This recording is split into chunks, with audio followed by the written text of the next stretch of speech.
Hi, this is Dr. Gregory Sadler.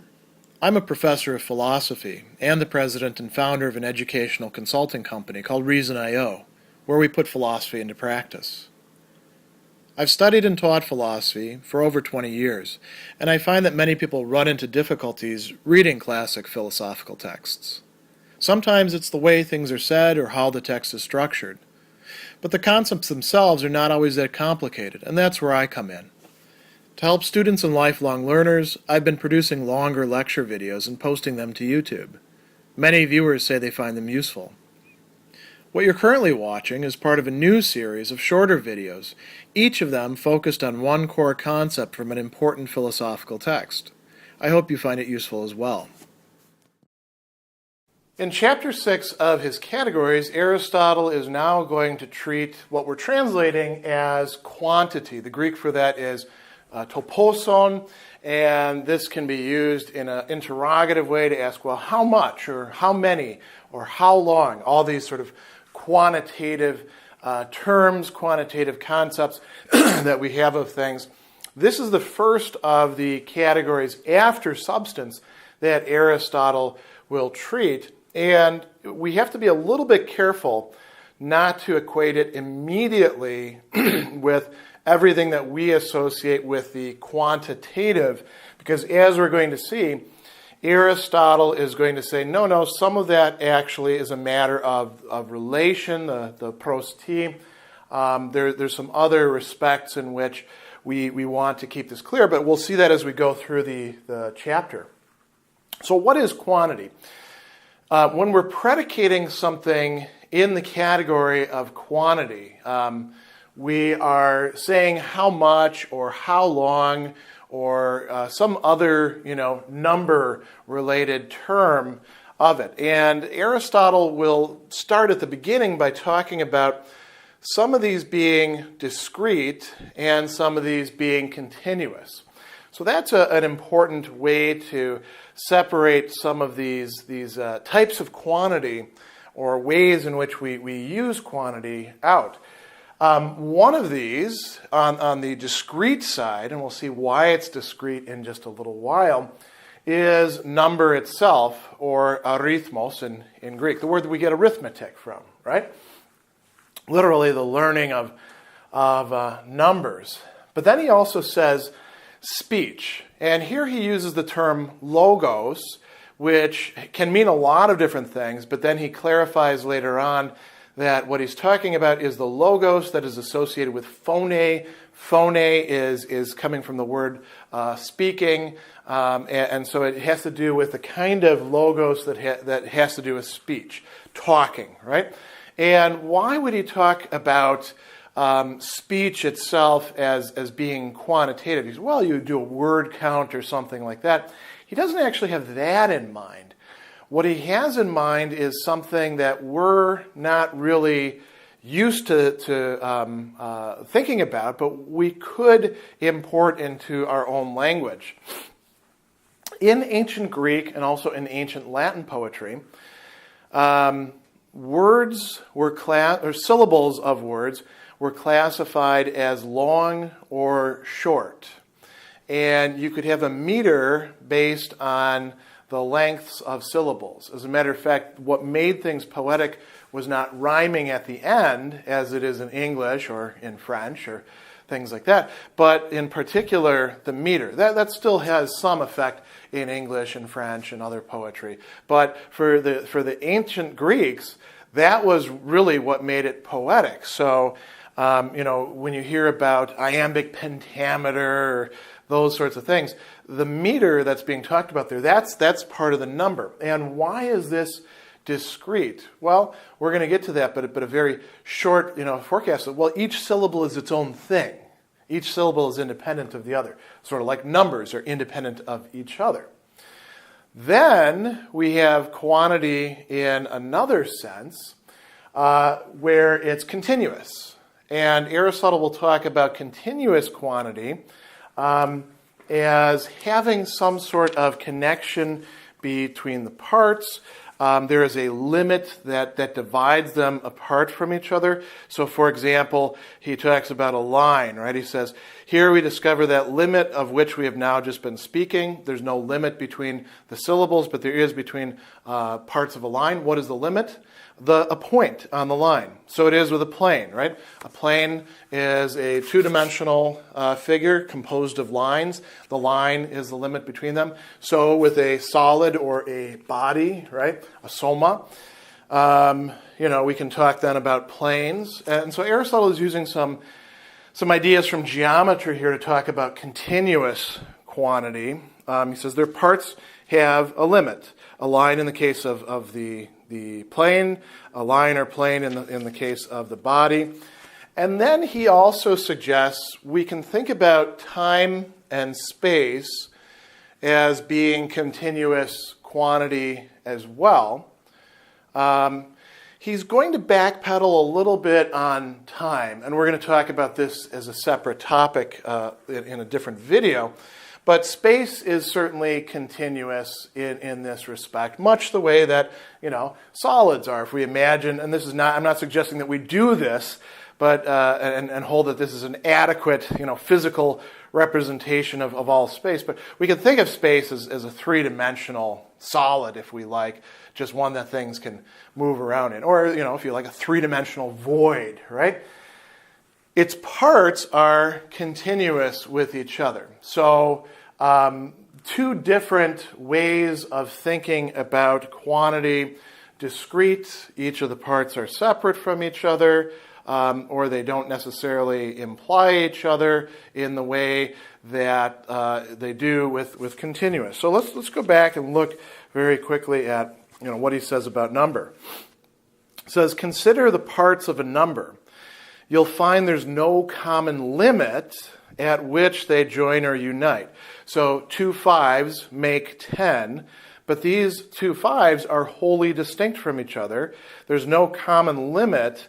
There's no little joining place between the 2 5s, although perhaps we might picture that to ourselves in our head when we're first learning arithmetic, right? We're putting blocks together, something like that. Then it's actually physical objects that we're putting together to represent the numbers that are really the main issue there, right? So he says there's no common limit. The same would be with the parts 3 and 7. In the case of all numbers, you will never find such a boundary common to any 2 parts, for the parts remain ever distinct from each other. And he says this also about speech, meaning the syllables. Now, this goes against a good bit of what we now know from modern linguistics, so you probably would want to put this aside. When we talk about that, we're thinking less in terms of the length of syllables and more in terms of the phonemes that we are using. But that's sort of a separate topic. In any case, you should be able to see the distinction here that he's making. Now, another really, along with that, of course, quantities are made up of parts. That is in part how we can number them or measure them or say it's this much or that much or anything along those lines. So that is one really important way of characterizing what it is for something to be predicated in the category of quantity. Now, I put over here something that comes up towards the end of the chapter, but I think is very helpful for understanding the other stuff that Aristotle discusses at considerable length. Characteristic, idion in the Greek, the thing that's specific to quantity, is that it deals with equality, to ison, and inequality, to anison.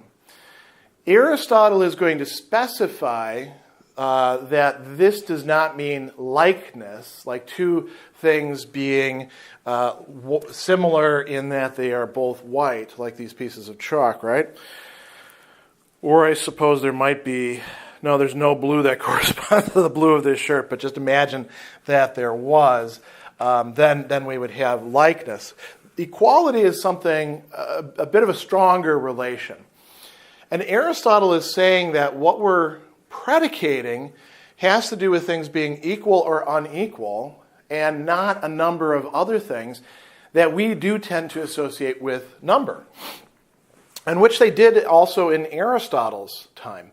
He brings this up in terms of contraries. So contraries are things like, black, white, good, bad, hot, cold, Also, to a certain extent, true and false are contraries to each other, although that's a little bit complex. And Aristotle is going to say, well, let's consider the sorts of things that somebody might say. Quantities don't have contraries, right? Why not? So he says, here we go. This will be perfectly clear in the case of all definite quantities, whereby I mean, for example, 2 cubits or 3 cubits long, or a surface or something of that sort. These, he says, have no contraries. 3 doesn't have a contrary in at least the mathematics as Aristotle is considering it, or in terms of quantity itself, right? Now, we might say, well, what about negative numbers? We have -3, and okay, that's a possible valid objection, but it's not something that Aristotle is considering at the time. Perhaps if we do want to think along those lines, we would say, well, that's not quite the sort of contrariness that he has in mind. So he says, but somebody might say, reasonable objection here, what about great and small, polou and oligon? Those could also be translated as many and few, right? Or much and little, mega and mikron. Or you could also say big and little, right? Aren't those contraries? So here's where Aristotle says a few interesting things that we want to keep distinct from each other. One is that these are not actually contraries in a proper sense. So he says, these are more properly regarded as terms of relation. As such, things are not great or small. You can say that something is great or small in relation to something else, right? So for example, my body, I'm a big guy. I'm like 6'3", right? So that makes me fairly big among human beings. Does that make me big among mammals in general? No, because we have elephants and hippopotami and blue whales and things along those lines, right? And I'm pretty small in comparison to those. So greatness and smallness are not something that's in me irrespective of a context, the way that, for example, we could say heat or cold, or goodness or badness, or these other things that we consider to be contraries are, right? So he says, for example, a person can be sick or healthy, a thing black and white. Neither can anything be at the same time thus qualified, but we can say that something is both great and small at the same time, or that it's many and also few at the same time. So these are not really contraries to begin with.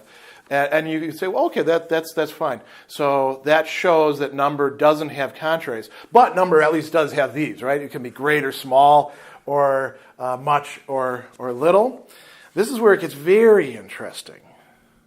So he says, these are not the sorts of things that actually apply to number. Why not?